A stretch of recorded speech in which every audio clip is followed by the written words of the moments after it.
Okay, welcome mga kabiget sa Kape Chismisa, your Saturday weekly podcast with DJ Renz. Ay, so ayan. Tinanggap ko na sa buong pagkatao ko na ako ay gagawin nyo lang na podcast, kaya nare-record ko na lang to. Throughout this video recording, you will see or you will hear some questions that you need to answer for your weekly reflection. So wag niyong i-skip, otherwise, mamimiss nyo yung mga tanong. Okay? So last time we've talked about um, code of ethics, its preambles and some of its article.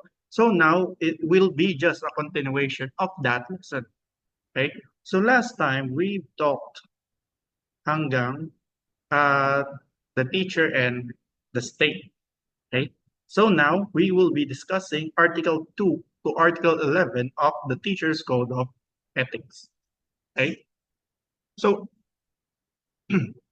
sorry, this is Article 3, the teacher and the community. So how do we, this article show us how a teacher should ethically engage with his or her community, because as teachers, we are also considered to be community leaders, right? We are part of the community. We are shaping the community. That is why this article is solely based on how we should interact with the community as teachers. Section 1 of Article 3, a teacher is a facilitator of learning and development of the youth. So let's highlight this.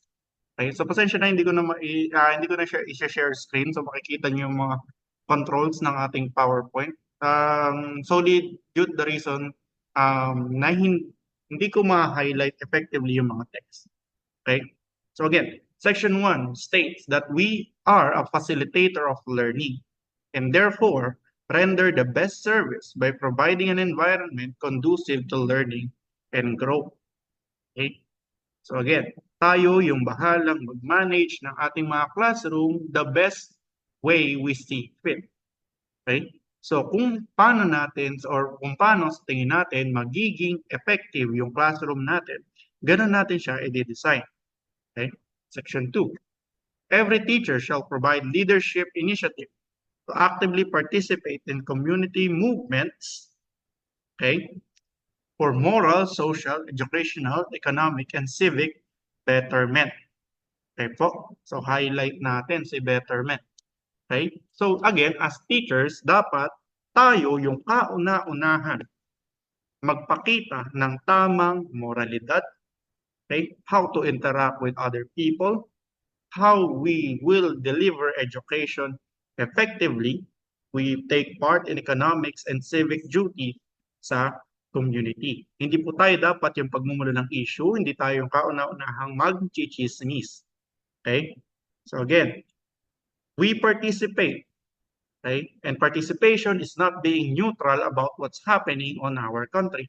Participation, you take a stand. It's either just yes or a no. There's no true neutral po.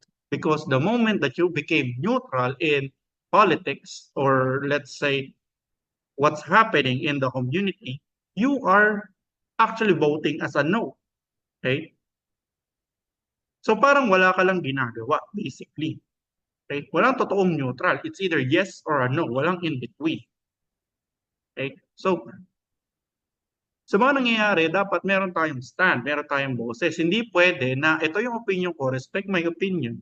Okay? Yes, you do have your opinion, but when it comes to community na lahat ay affected, there's no personal opinion. There's a public stance. You're taking your stand against or with, or you're taking a stand against a side.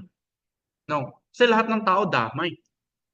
So yun tandaan natin. Hindi lang basta personal, it's always public face. Kasi tayo ay teacher. Lahat tayo, lahat ng actions natin, ginagawa natin, has direct impact to the community. Okay? And dapat lahat ng actions natin ay nakakabuti. Okay? So kung alam mo nang mali, huwag mo nang gawin. Ano pa? Next. Article 3. Every teacher shall merit reasonable social recognition for which purpose he or she shall behave with honor and dignity at all times. Okay? So again, parang na-lesson na pala natin to, but this is just a review kasi ito talaga yung main highlight natin. Okay? Honor and dignity, and highlight din uli natin to. Again, refrain from these activities, ha? Bawal. Okay? Hindi naman talaga totally bawal, but at least keep it to yourself. If this is your personal hobbies, well, better to keep it to yourself. No? Kung ikaw ay magsusugal, mag-i-scatter ka, kung ikaw ay maninigarilyo, magbe-vape, ikaw ay magiinom, wag mo nang i-post sa Facebook. Tapos friend mo lahat ng parents, friend mo yung mga bata. You're not setting a good moral example. Section 4. Every teacher shall live for and with the community and shall therefore study local customs and tradition. Okay? Bilang teacher, dapat nasa community ka. Parte ka nun. So dapat intindihin natin what are the norms, what are the local traditions that is for us to localize our lessons. No? Okay? So gone are the days na, for example, magtuturo ka ng math.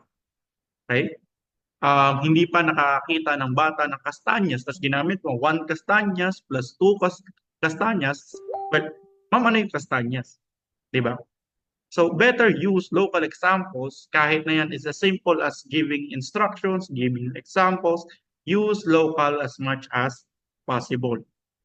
Okay? At kung yung example mo din naman na gagamitin, dapat tama to avoid disparaging the community. Next. Every teacher shall help the school keep the people in the community informed about the school's work and accomplishments. So like I've said last week, diba? Kaya nga po meron ng mga Facebook page ang bawat eskwelahan under the Department of Education is for us to have transparency. Para nakikita ng mga tao sa community kung ano ba yung ginagawa ng school. Okay? Gone are the days dati, di ba? Ewan ko kung sa inyo lang or meron din naka-experience na sa iba, but merong mga sobre na binibigay pag Pasko at Undas. Nakalagay doon sobre, kami po ay kumakatok sa inyong mabubuting puso, nagsusolicit. Okay? I'm not against solicitation. As long na yung papupuntahan ng pera is para sa students. And hindi dapat ang solicitation should not always be forced. Kung ang sino lang yung may kakayahang magbigay, magbigay. Ano po, hindi pipilitin lahat ng bata. Lalo na on public schools where not all families have extra income para ibigay sa school. Yung iba, kumikita lang ng minimum wage. The least of their concern is kung saan ka pupuntahan ng pera na yun, ba't baka magbibigay dyan, lang ako makain, di ba? Okay, so again, transparency should always be number 1 when it comes to the community. Next, every teacher is an intellectual leader in the community, especially in the barangay, and shall welcome the opportunity to provide such leadership when needed. Okay? Kaya nga po ang mga teachers, umuupo yan sa election because sila yung may alam. Okay? Hindi ko sinasabi na teacher lang yung pwedeng umupo doon kasi sila lang yung may alam. But sila yung kauna-unahang, well, nakakaalam kung sino yung mga nandun or ano yung mga dapat gawin. They do not need further training for discipline or transparency kasi na-train na yan. Na-train na yung mga teachers. Okay? If opportunity comes to provide leadership when needed, teachers are always or should always be available. Pero wala sanang lagay. Ano po? Huwag sana tayong magbibigay ng or tatanggap ng donation or wag sana tayong tatanggap ng chalk, bond paper in favor for one particular student. Kung bibigyan ka ng bond paper para sa kagandahan ng lahat na walang hinihinging kapalit, go. You encountered a very good person. Pero kung ikaw, uy ma'am, ito yung bond paper, or sir, ito yung chalk. Sana naman ha, yung grade ng anak ko, huwag mo namang ano eh. Mali po yun. Okay po, hindi yun tama. Actually, kung kumuha ka nga na kahit ano from parents or students, bawal. Pag Teacher's Day, bawal. Okay? Because it gives you a biased opinion. Okay? So, Kahit sabihin mong ikaw ay really straight up person, okay? If your leadership can be swayed by offers or gifts, you're not fit to be a teacher. Kasi nagpapadala ka sa lagay. Ano po? So wag pong magpapadala sa lagay, lalo na kung yan ay politician or kung sinong mayaman, nabagsak yung anak nila. Okay? Hindi po yun tama. Makakasuhan ka. Okay? So again, we should be involved in matters affecting the welfare of the people. Hindi po tayo yung kukos ng gulo. Tayo dapat yung umaayos ng gulo, tayo dapat yung nagsiset ng example for the welfare of the people. Ano po? Okay? Next. Article 4. The teacher and the profession. Okay? Every teacher, section 1, every teacher shall actively ensure that the teaching is the noblest profession. Okay? And should have enthusiasm and pride in teaching. It's a noble calling. Okay? Hindi sinisiraan mo bilang guro ka na, tapos sinisiraan mo yung mga gusto lang mag-teacher, sasabihin nyo, wag na. Nagkamali ka ng desisyon sa buhay. Mali yun. Aray. Sorry. Okay? Mali yun. Ano po? Dapat lagi kang proud bilang teacher. Ikaw ay dapat proud ka sa ginagawa mo. Ikaw ay dapat mataas ang iyong self-confidence. Ayan. Okay? Kasi kung wala kang self-confidence, like yung sinabi ko nga sa inyo, bababa at bababa ka lang. Mahirap. Okay? Next. Every teacher shall uphold the highest possible standards of quality education and shall make best preparations for the career of teaching and shall be best at all times in practice of his profession. Ano pong sinasabi ng Section 2? Sinasabi ng Section 2 na pag ikaw ay gumraduate bilang teacher, hindi ka hihinto sa pag-aaral. Okay? This is the highest standards of quality education. Lahat ng kaya mong ibigay para sa pagtuturo, ibibigay mo. Okay? So, yun ha. Highest possible quality of education, best at all times, and in the practice of his profession. Hindi ka po papasok sa kwarto mo, magpapaputi ka. Magtitinda ka ng mani-mais, magtitinda ka ng ice candy, ang bumili, +5. Ano po, hindi po ganun. Mali na po yung ganong uri na, well, mali na yun in the past, but mas mali na siya kung titingnan ngayon. Okay? Next tayo. Okay? Ayan. Section 3. Every teacher, ito yung sinasabi ko kanina, shall participate in continuing professional education of program of the Professional Regulations Commission. So ano pong ibig sabihin niyan, sir? Ang CPD o CPE, okay, or Continuous Professional Development, ay isa sa mga programa ng PRC to make sure that every practicing professional is still improving. Okay po? Hindi ka po professional kasi gumraduate ka lang ng isang beses. Dapat mas marami ka pang it's never ending. Teacher is never ending.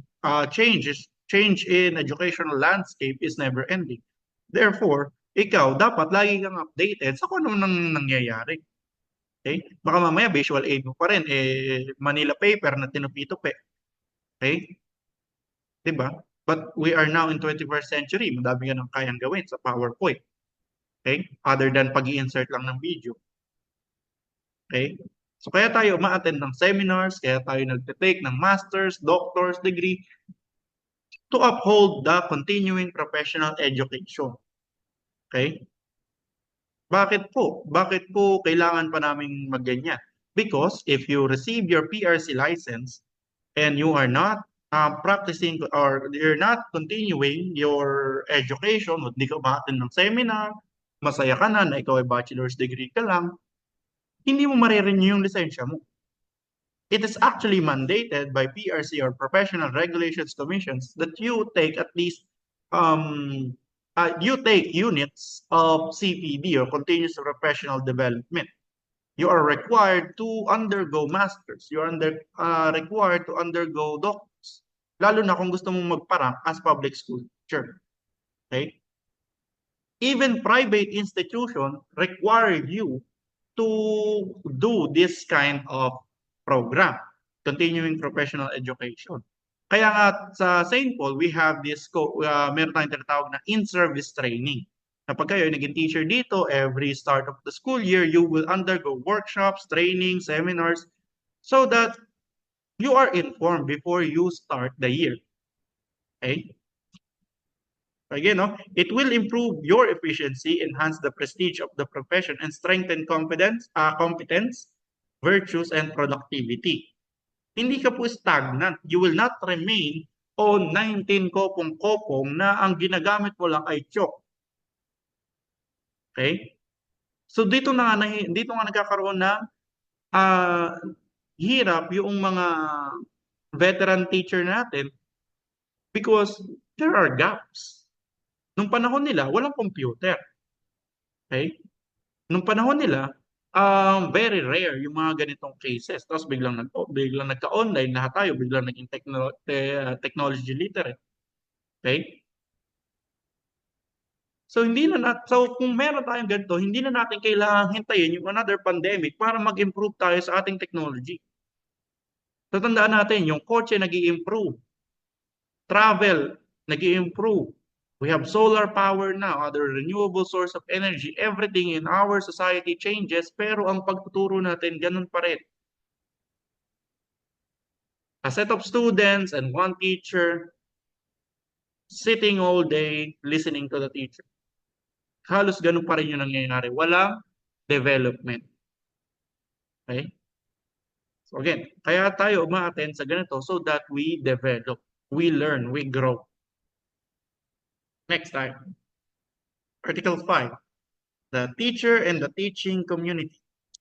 Okay?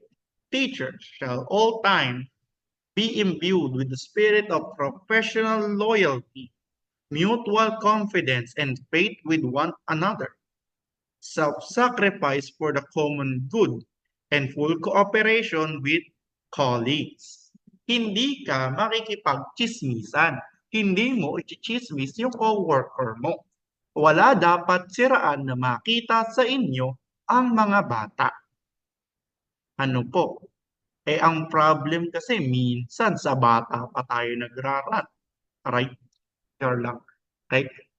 Minsan kasi yung mga personal problems natin. Example, kaibigan mo. Okay? May kaibigan ka, co-teacher mo. Okay? Kababata mo siya, for example. Okay? So, kababata, you go way back. Way, way back. Tapos nangutang siya sa'yo, ayaw niyang bayaran. Tapos chinismis mo siya sa inyo, ayaw mo na makipag-cooperate sa kanya. Chinismis mo siya sa buong barangay mo, chinismis mo siya sa mga bata. Ikaw pa ang mali, kahit ikaw yung hindi binayaran. Bakit? You're not putting your loyalty, confidence, and faith with one another. You're not sacrificing for the common good. Kasi ang lumalabas niyan, you only care about money. Sarili mo lang yung iniisip mo. Hindi na students, hindi na yung community. Set aside your personal differences to work with one another. Kasi pag teacher or faculty yung bumagsak, nagkaroon ng hidwaan sa faculty, even the students will be affected. Okay? Ayan o. With the best interest of the learners, the school, or the profession is at stake in any controversy. Kahit ano ang lumabas na mali, na marinig ng bata na ikinwento kay nanay, si nanay may pagka-speaker. Oo, laging nagpapa-town hall meeting. O ayun, na-discuss na. Okay? Mabilis ko sa alas 4 ang naging balita. O sino ngayon may kasiraan? Ikaw lang ba? Hindi. You destroy the reputation of your name, the name of your colleague, and the name of the school. Ay, ano ba yan? Mga teacher pa man din. Ganyan pala yan mga yan. Doon ka na makakarinig ng ganyan. Kaya po dapat, within our teaching community, tayo lang yung nagkakaintindihan. We should support one another. Kasi ang goal natin is to teach. Tsaka na yung mga personal differences nyo, tsaka na yung mga bayad-bayad ng utang. Okay?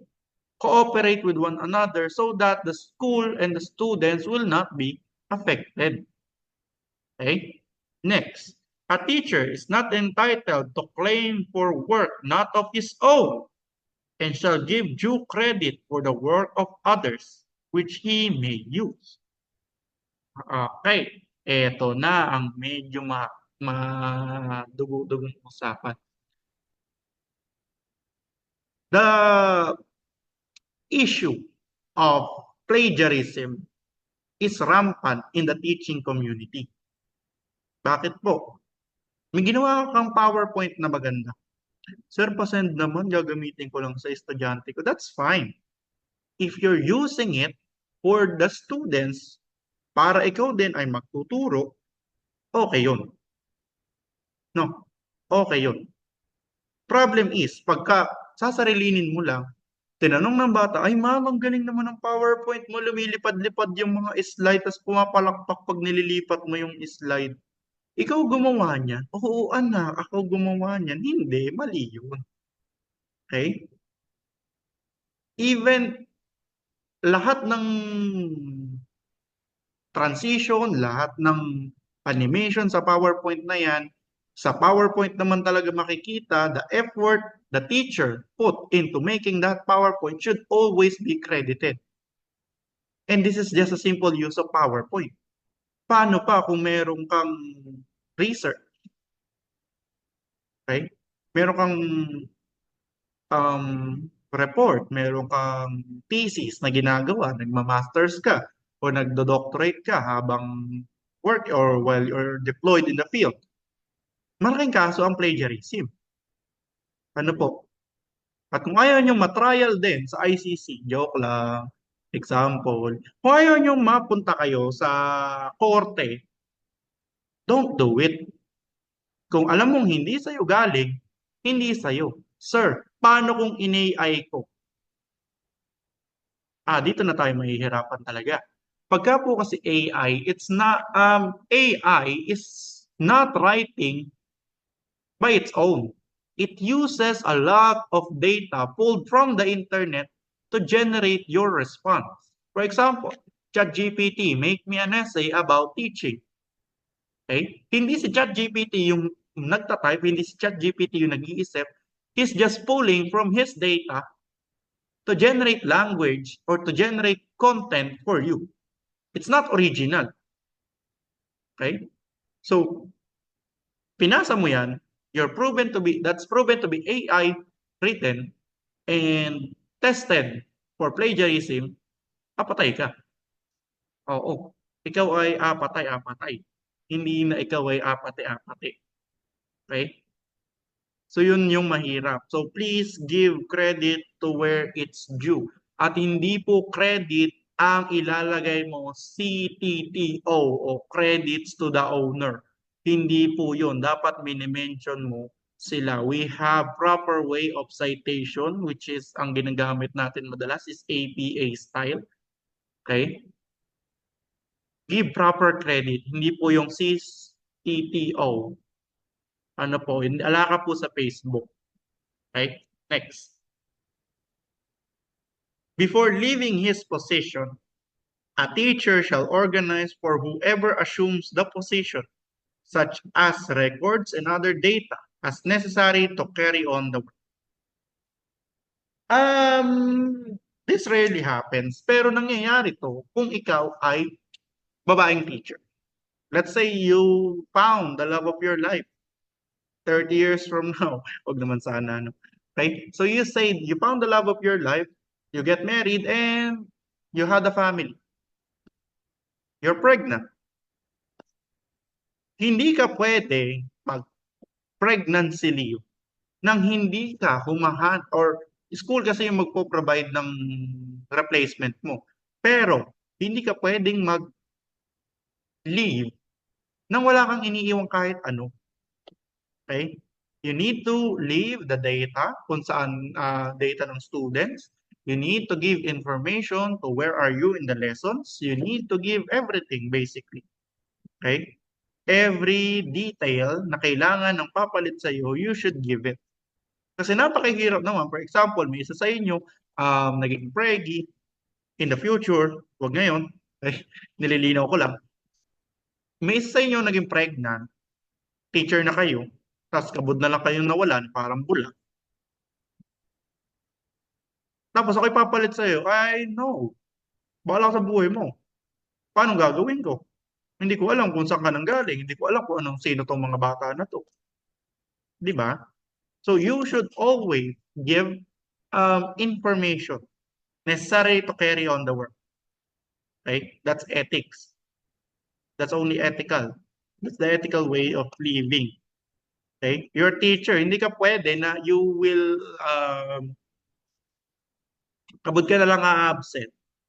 Ano po? Kahit ikaw ay nabalian ng leeg, kailangan magpaalam because the students will need your guidance, and then the teacher that will going to be your sub will need your guidance. Siyempre, ito ay liban na lang siguro kung ikaw ay namatay na hindi ka o nabagsakan ka ng eroplano, nabagsakan ka ng bulalakaw, gano'n. Kung biglaan, abay talagang hindi mo na maiiwanan yung records na to. Noon lang siguro acceptable yun. No? But common sense na lang siguro yun. Next, a teacher shall hold um, all confidential school information or inviolate all confidential school information concerning associate. Okay? Confidential funds, hindi po ako information ha, concerning associates and the school, and shall not divulge to anyone documents which not been officially released. Okay? Ito hilig ng mga teacher eh. Sa sobrang excited na ipakita ang top 10, hindi pa pinipirmahan ni principal, pinakita mo na ang top 10. Eh may error. May nailagay kang extra performance task na wala naman na nag-cause ng error sa Excel mo. So binago mo. You change your, lahat gagalaw. Pinapirmahan mo kay principal, pinakita mo. Tapos ngayon, may magre-reklamo sa yung nanay. Kala ko top 1 anak ko, ba't biglang naging top 3? Di ba? Hold all confidential information until it is given a go signal to be released. And yes po, examination, even quizzes are all confidential information. Okay? Practice dito sa school. For example, ibinalik si test paper ng first quarter for records keeping. After niyan, after ma-records keeping, syempre, wala naman kaming space na pagtataguan yan. It will be burned or it will be shredded. No? Bawal makita ng kahit na sinong tagalabas ang score, pangalan, section ng bata while studying here. Ganon din po sa public school. No? Lahat ng ginagawa ng bata should always be confidential to you and the student. Hindi yan dapat pinapangalandakan, hindi yan pinapost sa Facebook. That's secret and confidential. Sir, bakit po confidential? Okay?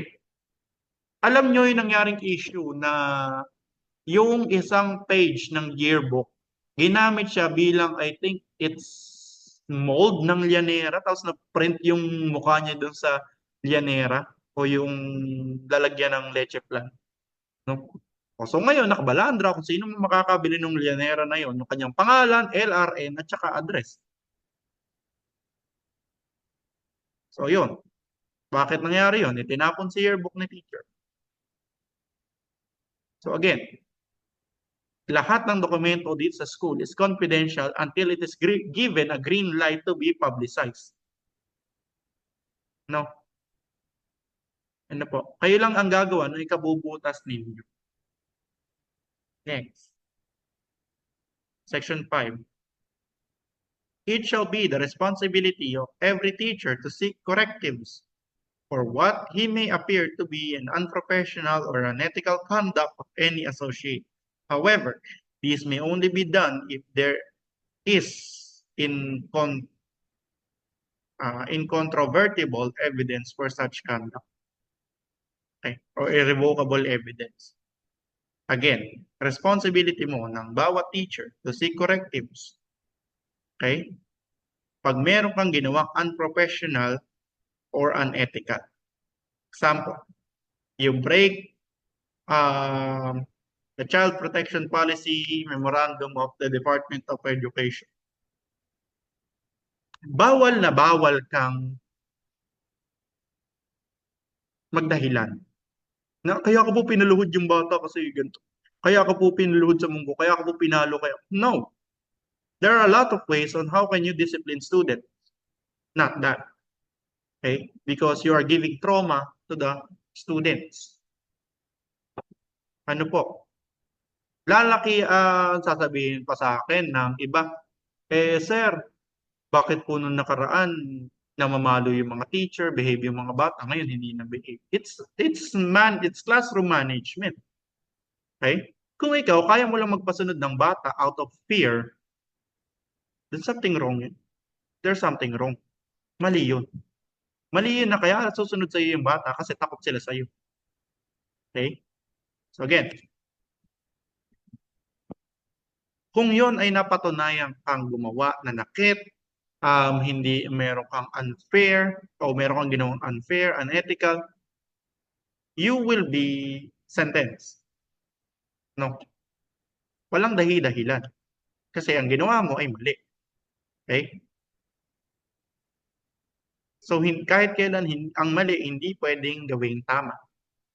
At ang tama ay mananatiling tama kahit may tama ka. Ayun. So again, ang sinasabi lang ng Section 5 is seek correction. Okay? Pag ikaw ay may ginawa, alam mong mali, mali ka. Okay? Huwag mong bago-baguhin ng usapan. Okay? Tapos akasuhan mo pang adik pag sinabi kang mali. O issue, bawal yun. Okay? Next. Section 6. A teacher may submit to proper authorities any justifiable criticism against an associate, preferably in writing without violating the right of the individual concerned. Kung ikaw ay pinagnakawan, ayun, napag-usapan niya natin yung kaninang plagiarism, kung ikaw ay pinagnakawan, you have every right to seek legal counsel. Okay? You can submit or you can file cases without syempre violating the right of the individual concerned. Ano pong ibig sabihin ng without violating? You're not defaming the individual. Magkaiba ka sa'yo, nagre-reklamo ka lang sa totoo namang sinisiraan mo na yung tao. Diba? That's the two sides, no? Kasi pwedeng ikaw ay nagre-reklamo ka lang, pero sinampahan ka ng kaso that you're defaming the individual o defamation, libel, slander, yun yung mali. Okay? It should be on a proper way. Kung meron ka mang gustong ipakorte, meron ka mang gustong ireklamo mo sa proper authorities. Hindi kay kumare. Naintindihan. Okay. Question 1. And yes, I'm seryoso po ako na kailangan yung sagutin itong mga question na. Question 1. Ilan ang alien ni Ben 10 sa original Ben 10 na series? That's question 1. Pag yan hindi ko nakita sa reflection nyo, may minus kayo. Next. Last article of Article 5, a teacher may apply for a vacant position for which he or she is qualified, provided that he respects the system of selection on the basis of merit and competence. Tandaan po yan. Okay? Provided further that all qualified candidates are given opportunity to be considered. Dito tayo nagkakaproblema. Okay? Tanggalin ko yung highlight net.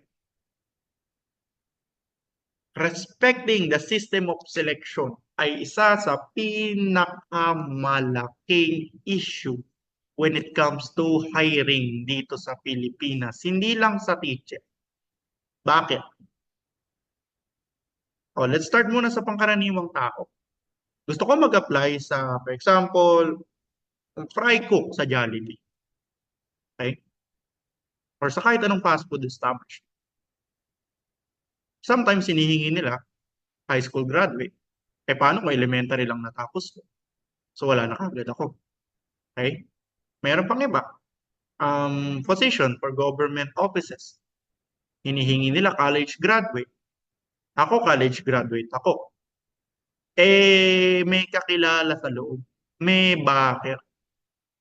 Hindi nirespeto ang system of selection. Kaya kahit hindi okay, hindi candidate, natatanggap. Tanggapin na po natin, yan ang realidad ng hiring dito sa Pilipinas. And there's no difference when it comes to the teaching profession. Ano po? Okay? Wala akong sasabihin pangalan, wala akong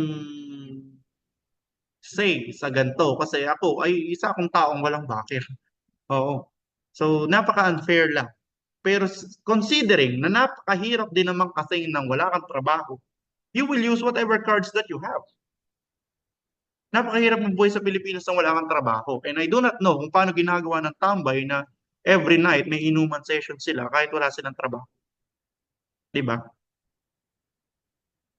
Oh, tayo bilang normal citizen na walang kakayahan ng isang tambay, napakahirap nang wala kang trabaho. Na kahit gusto mong irespeto yung system of selection, ito yung barahang ibinigay sa'yo, hindi mo pa gagamitin. Diba? May nakatago kang alas, hindi mo ba gagamitin? That's the reality. Okay? So ang gagawin mo na lang talaga bilang isang normal na tao, parang ako, is to be competent enough na ipakita mo na kaya mo, na kahit wala kang backer, go pa lang. Okay? Problem with that is yun nga, some people who are unqualified and fit for the position are being selected. Diba? So napakahirap nun. Kahit nga sa candidacy, mayroon nakakapag-file ng may kaso. Issue. Oh, di ba? Nakakapag-file sila, meron silang kaso, nakakatakbo sila.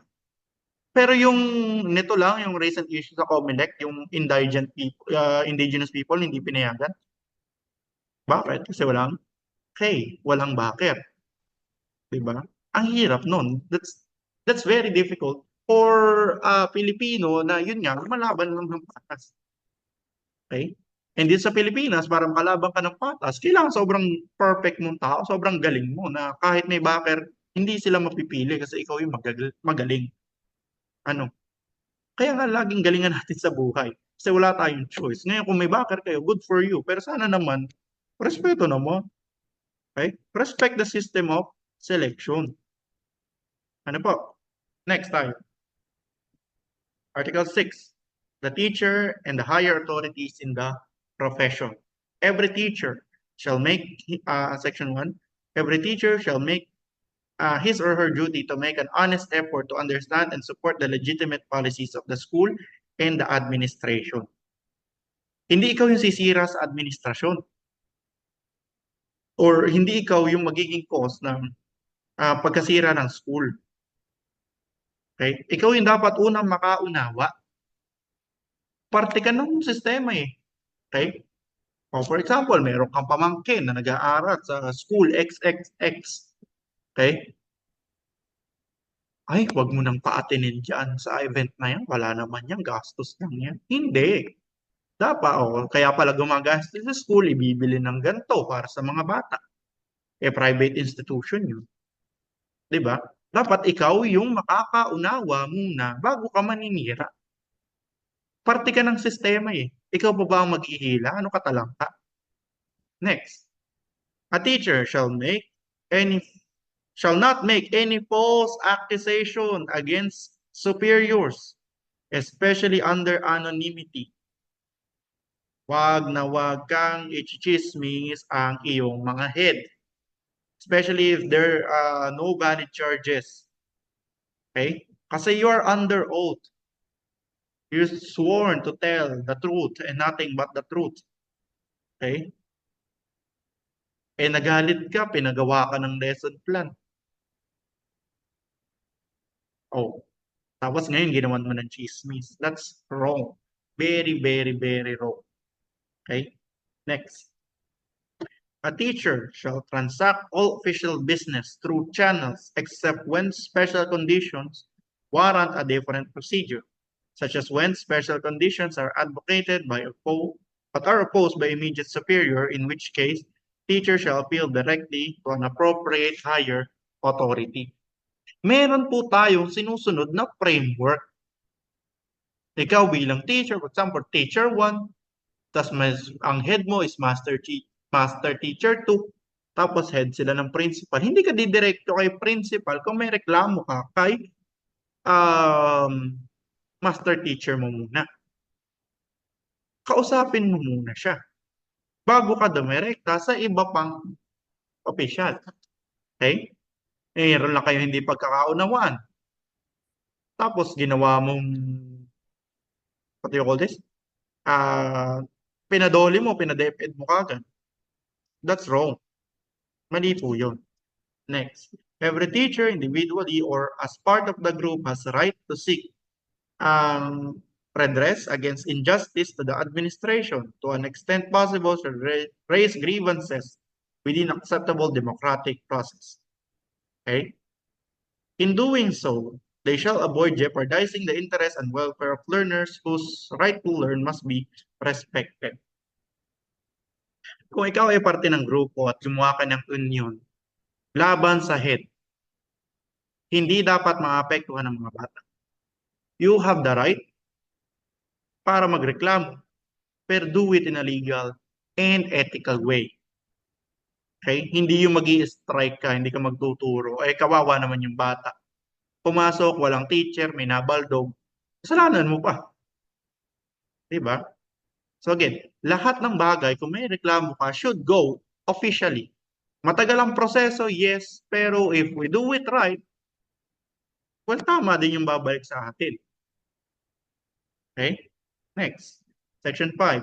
Every teacher has a right to invoke the principle that appointments, promotion, and transfer of teachers are made only on the basis of merit and needed in the interest of service. Okay? For example, ikaw ay nakatira sa poblasyon. Tapos gusto mong magpalipat sa eskwelahan sa San Juan. Okay? Gagawin mo lang yun kung merong vacant na teacher ang San Juan. Okay? Hindi mo pwedeng ipilit yung sarili mo na ikaw ay promote, na ikaw ay ilipat dahil lang convenient yun para sa'yo.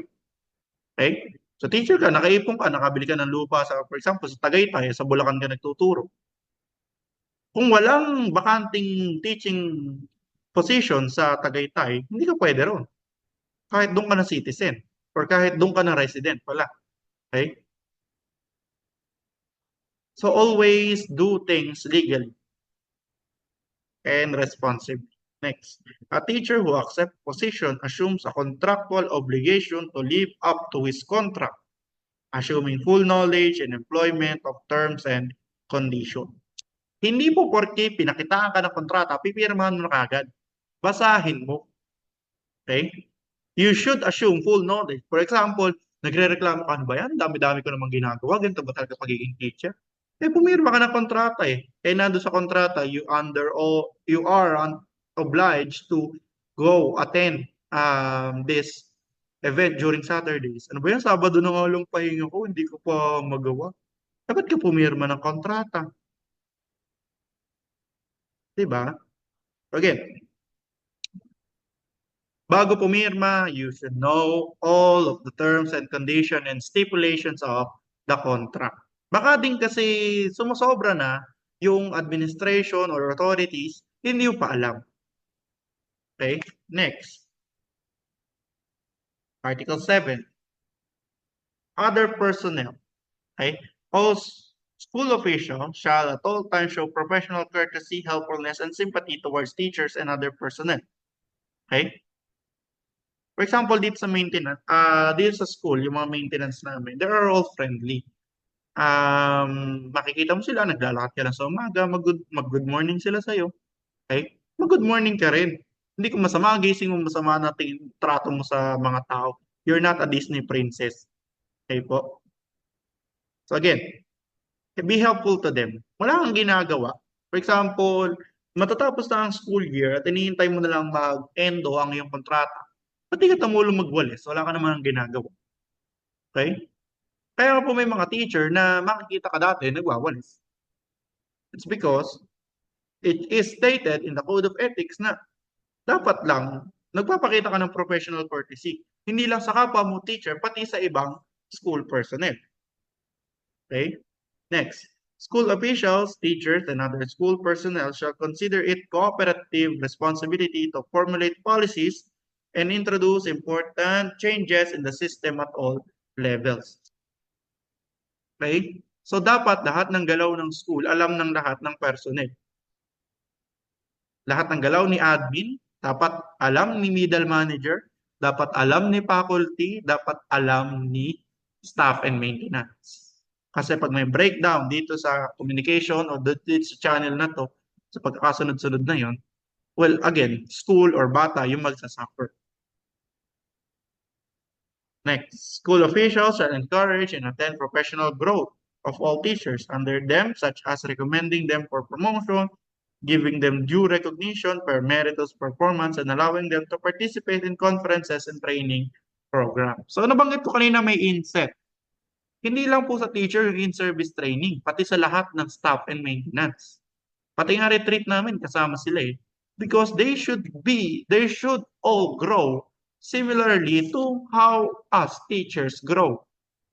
Hindi lang pwedeng puro tayo lang. Dapat pati din sila because they're part of the school system. Okay? Next. No school official shall dismiss or recommend for dismissal a teacher or other subordinate except for cause. Okay? Bago ka tanggalin, bago ka i-terminate, dapat merong cause, merong rason. Hindi po pwede na si admin nakakita ng cum laude, na top-notcher sa lit, tinanggal ka para ipalit siya. Liban na lang siguro kung endo na talaga yung kontrata mo. Pero without probable cause, without cause, hindi ka pwedeng alisin sa pwede. Okay? So, sorry. Next. School authorities concerned shall ensure that public school teachers are employed in accordance with, ano ba to? Okay.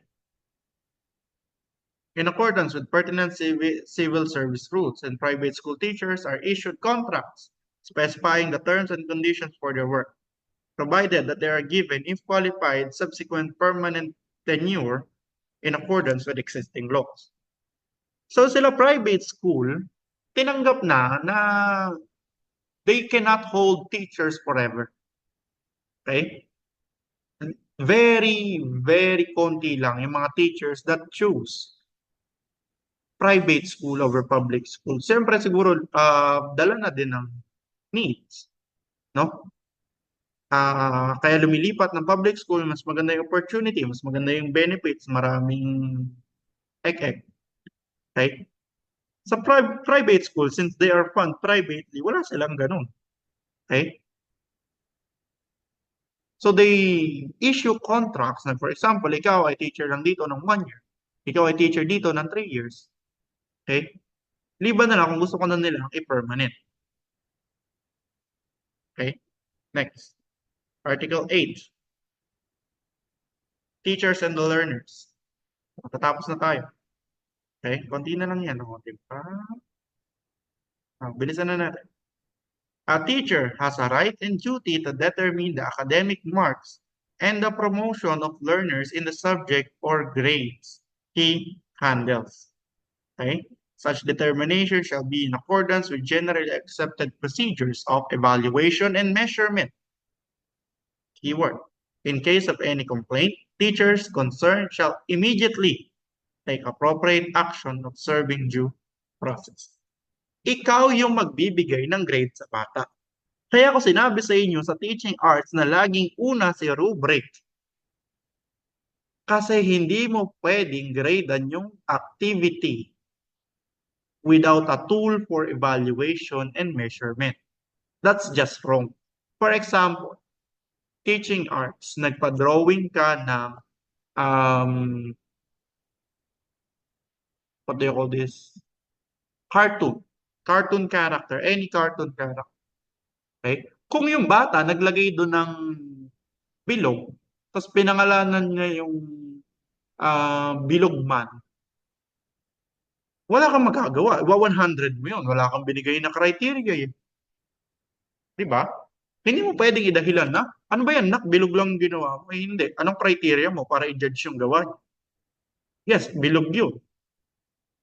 Oo, bilog lang. Kahit nga tuldok, kahit guhit lang gawin niya, sabihin niyang stick man, that's fine. That should receive a high grade kasi wala kang rubric na ibinigay. You cannot judge the work without tool for judging it. Kaya ka marereklamo. Okay? O nareklamo ka na, anong laban mo sa parent? Anong laban mo sa administration? Eh, wala kang tool. Binabaan mo ng grade. Bakit? What's your basis for giving him a low grade if you do not have criteria or rubric? Okay? At kung ikaw naman ay nakatanggap ng reklamo, which you will, okay? Oo, kasama yan sa teaching process at sa teaching experience, you should take immediate actions and appropriate actions. Hindi yung may nagreklamo sa'yo, pinost sa Facebook. Mali po yun. Okay? Serving due process, appropriate actions through official channels. Okay po? So again, hindi ka didiretso sa school head. Teacher muna ang kakausapin. Next. A teacher shall recognize that the interest and the welfare of learners are at first and foremost concern. Okay? Students first. Lahat ng gagawin mo sa buhay mo bilang guro, lagi mong iisipin na estudyante muna. Okay? Bago ka mag-leave, pupunta ka ng Baguio, estudyante muna. Isipin mo sino magsasab sa'yo. Anong papagawa mo habang wala ka. Okay? Kasi pag may nangyari doon, pananagutan mo. Okay? Next. Under no circumstances, a teacher shall be prejudiced or discriminated against by the learner. This go both ways. Again, by the learner.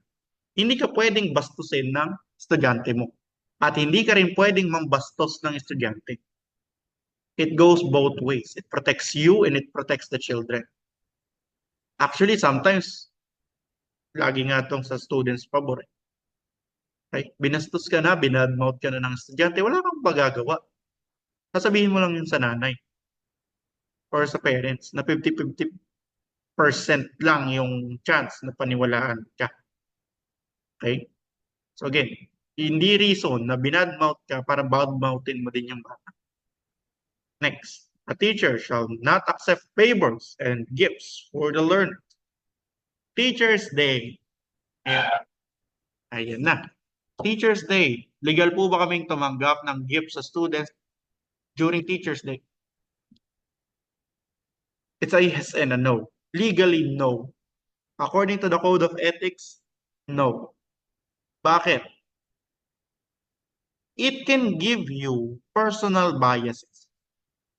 Kahit sabihin mo, kahit bigyan ako ng bahay, lupa, kotse, hindi ko yan, titingnan mo na yun as bias. Okay?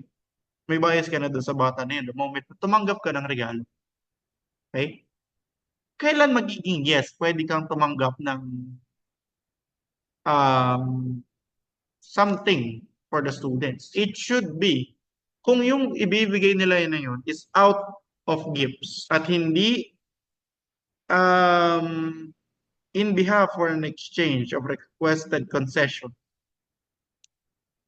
Pwede yun. Binigyan ka nila ng chocolate sa Teacher's Day kasi Teacher's Day at hindi dahil bigay ng grade. Okay? So again, pagbigay ng grade, tataas mo yung grade, bibigyan kita nito, bawal yun. Pero Teacher's Day for the sake of gifting, Pasko for the sake of gifting, pwede. Go. Pero avoid posting it sa Facebook. 3 years na akong teacher, wala pa akong pinopost na thank you message dahil nakatanggap ako. Bakit? Kasi it gives a negative connotation to the students na walang bigay. Wala, nag-thank you sa teacher sa mga classmate kong magbigay, hindi ako nakapagbigay. Ano po? So, bawal na bawal. Okay? Or may mga teacher na gumagawa, nagpo-post, but for me personally, to avoid yung mga ganitong confrontation, to avoid issues, wag nang i-post. Mag-thank you sa GC, mag-thank you personally, pero wag i-post. Next, a teacher shall not accept directly or indirectly any remuneration from tutorials what is authorized for such service. Hindi ka pwedeng mag-teacher mag-tutor ng estudyante mo. Lalo na kung ikaw ay teacher na tutor na binabayaran. Ano po? Bawal yun. Bawal na bawal yun. Di ba na lang kung ikaw ay authorized at wala kang bayad, go. Kung open to sa lahat ng estudyante, after class, sa school ginaganap, pwede. Pero kung ikaw pumupunta privately, tumatanggap ka ng bayad, bawal. Next, a teacher shall base evaluation of learners' work only in merit and quality of academic performance. Okay? So again, ikaw ay gigradean base sa performance mo, hindi base sa kung ano mong binigay sa head mo. Okay? Batay sa performance, hindi sa kung anong binigay kay head. Okay? Ganon din sa mga estudyante mo. Kung ikaw ay magbibigay ng evaluation, batay lagi sa performance. Hindi kung sino yung pinakamaganda, sino yung pinakamalaki ang bigay. Bawal yun. Ang daming bawal pala sa pag-teacher, no? Opo, madami talagang bawal. Next, section 7. In a situation where mutual attraction and subsequent love develop between the teacher and the learner. Ayan na. The teacher shall exercise utmost professional discretion to avoid scandal, gossip, and preferential treatment of the learner. Class. Inilagay ito sa Code of Ethics kasi they realize that hindi mapipigil yan. Meron at merong mangyayari or sorry, there are cases, hindi ko sinasabing legitimate na magkakaroon na, merong magiging cases na si student at si teacher maaaring maging in love. Pinapayagan ba yun ng Code of Ethics? Yes. But, nakalagay, the teacher shall exercise utmost professional discretion. Kung ikaw ay may karelasyon, legally, ano po, siguro naman kayong elementary school student, hindi nyo sasabihin sa mga estudyante nyo na kayo ay mag-boyfriend o girlfriend. Hindi napapasok sa Code of Ethics nun. Moralidad mo na yung dapat questionin. Okay? Pero again, kung kayo nga ay magiging college, magiging senior high school professor, where at the legal age of pwede nang pumasok in a relationship yung mga bata, itago mo. Huwag mo ipangalandakan sa buong mundo na ikaw ay may karelasyong estudyante. Bakit? It will lead you to avoid scandal, gossip, and preferential treatment. Okay? So again, hindi natin to problema sa elementary. Sana hindi natin to maging problema sa elementary, lalo na kayo. Please lang. Ano po? Please lang. Hindi na Code of Ethics ang pinag-uusapan kung kayo sa elementary ay may kalaguyo. Moralidad mo na bilang tao ang pinag-uusapan natin doon. Okay? Next. A teacher shall not inflict any corporal punishment offending the learners, nor make deduction from their scholastic rating as punishment acts. So, hindi ka pwedeng mag-minus. Okay? Hindi ka pwedeng manakit. Okay? Bakit? You're just allowing students to treat you as terror teacher. Na kaya sila susunod sa'yo, takot sila sa'yo. Again, bawal yun. Next. The teacher shall ensure that conditions contribute to the maximum development of learners are adequate and shall extend needed assistance in preventing or solving learners' problems and difficulties. Kung nahihirapan si student sa kanyang academics, help him, help her. That's your duty. Okay? Article 9, teachers and the parent. Every teacher shall establish and maintain cordial relations with parents, and such conduct himself to merit their confidence and respect. Okay? Open communication with the parents. Kung ano mang nangyayari sa school, make a report din. Kaya nga tayo may PTA. Okay? A positive relation and a positive communication with the parents is required. Next, every teacher shall inform parents through proper authorities, of the progress and deficiencies of the learner under him. Okay? Kung meron pong gantong cases, please lang po, again, be discreet. Huwag tayong nag-share ng valuable information. Okay?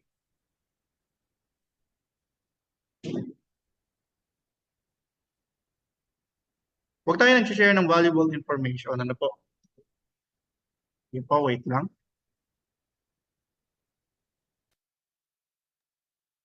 Okay, nagbabalik ang Saturday afternoon podcast with DJ Ren.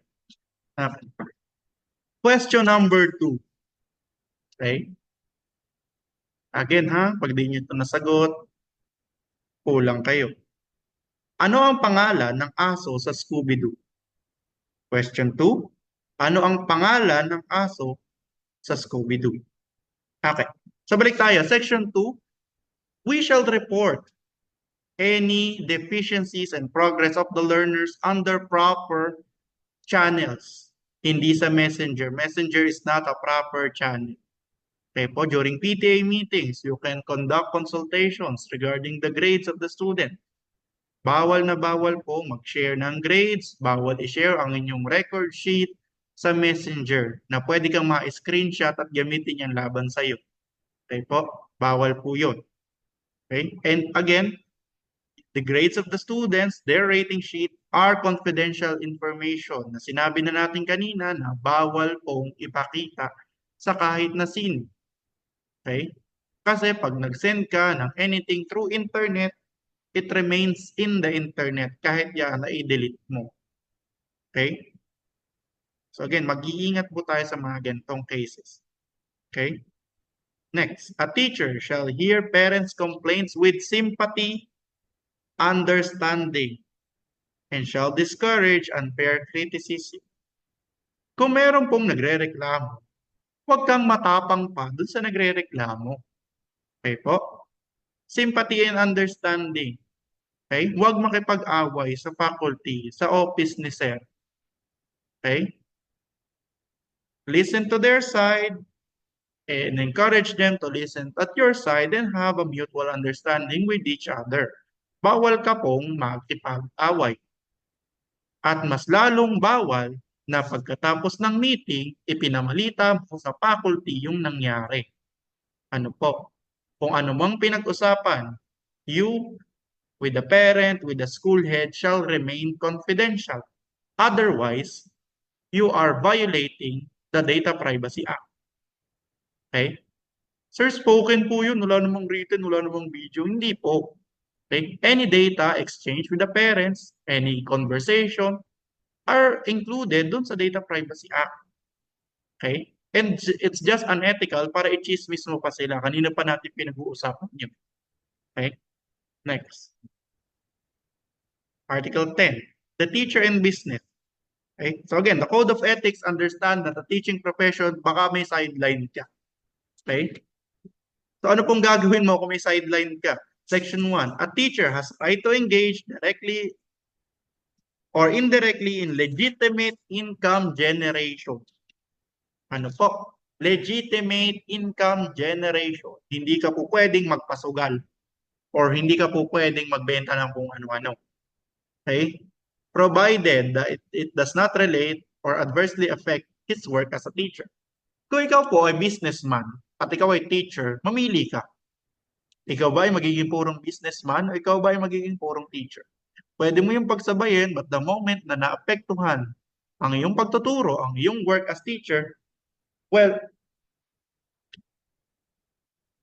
hindi na po pwede yun. Okay? Next, a teacher shall maintain good reputation with respect to the financial matters such as settlement of his debts and loans in arranging satisfactory by his private financial affairs. Again, kung ikaw ay nangutang, ikaw ay nag-loan, bayaran mo.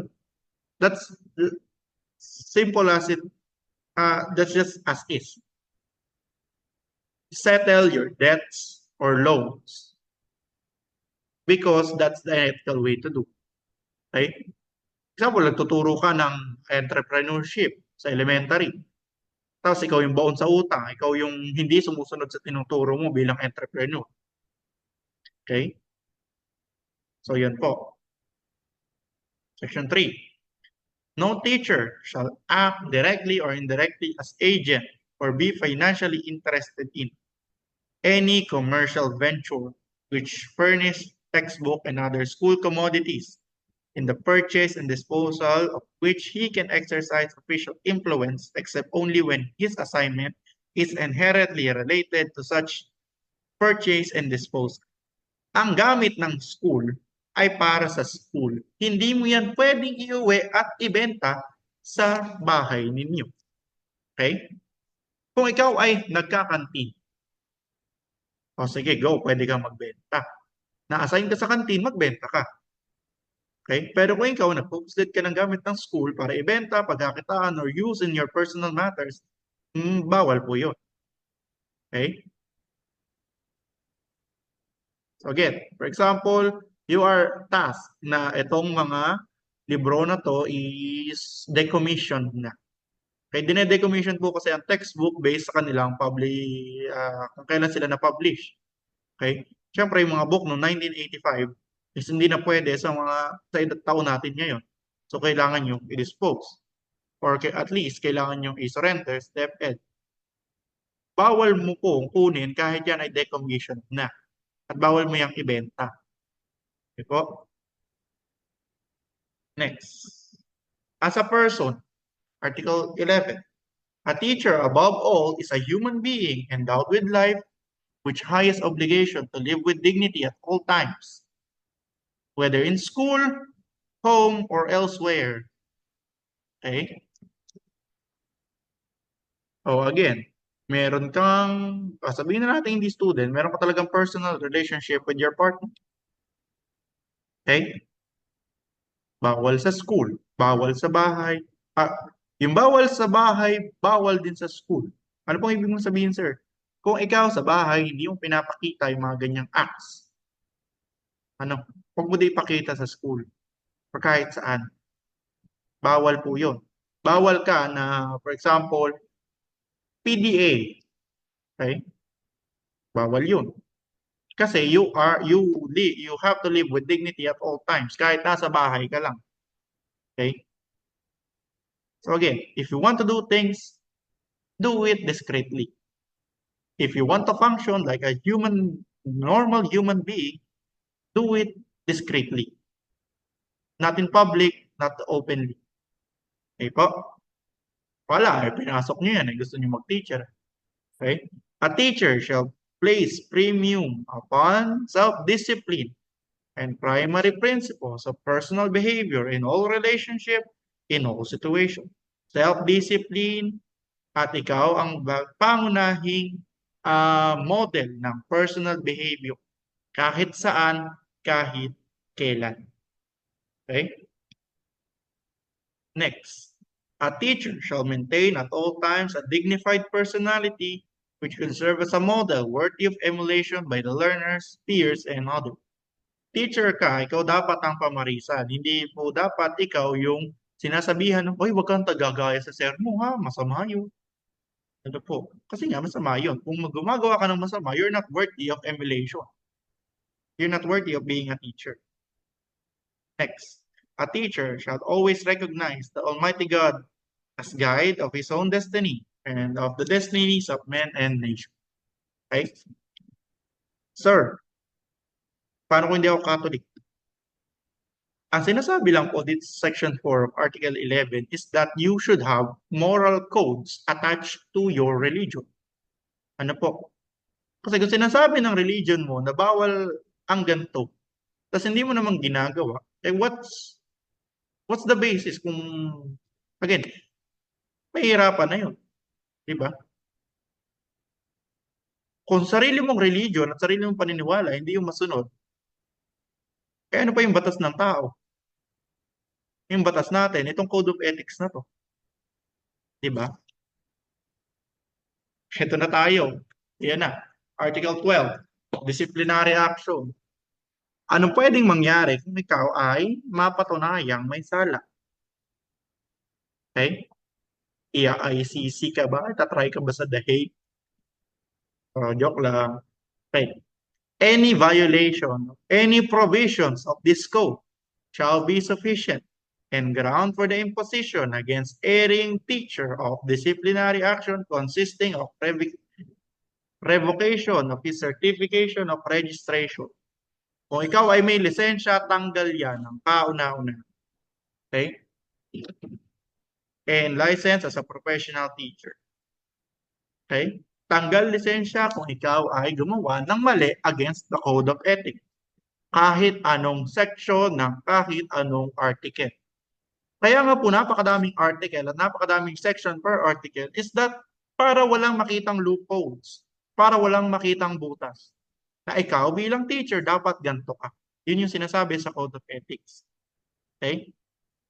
Aside from revocation of registration and license, you are suspended from practice of teaching profession, reprimand or cancellation of his permit under causes specified by Section 23 of RA number 7836. Okay? Okay. Sir, may nakukulong po ba dito? Yes po. Okay? Kasi ito ay subsequent lang. Ito ay rules lang. Okay? Pag hindi mo to nasunod, merong ibang batas na magkukulong sa'yo. For example, you violated confidentiality. Okay? So that's Data Privacy Act. You hit a student, that's under Child Protection Law. Okay? Violence against women and children. Pinagsabihan mo ng masama yung co-teacher o yung iyong administration, slander, libel, defamation. Okay? Marami ang pwedeng magkulong sa'yo bilang ikaw ay teacher. So kaya nga po meron tayong code of ethics so that we can be guided to what is right and to what is wrong. Okay? Binibigyan ka ng karapatan. Siyempre, you should exercise this right with high responsibility. And that leads me with my question 3. Anong paniki or, sorry, tatanong ko sana what animal inspired Batman. Okay? Question 3. In Superman, there is an S in his costume. What is the S stands for in Superman? Ano po? So these 3 questions along with the along with the reflection questions that I will send later is your this week's activity. And that is all for this week's episode of Kape Chismis, your Saturday weekly podcast with Teacher Reds. Thank you for listening, mga kabiyen. See you next week.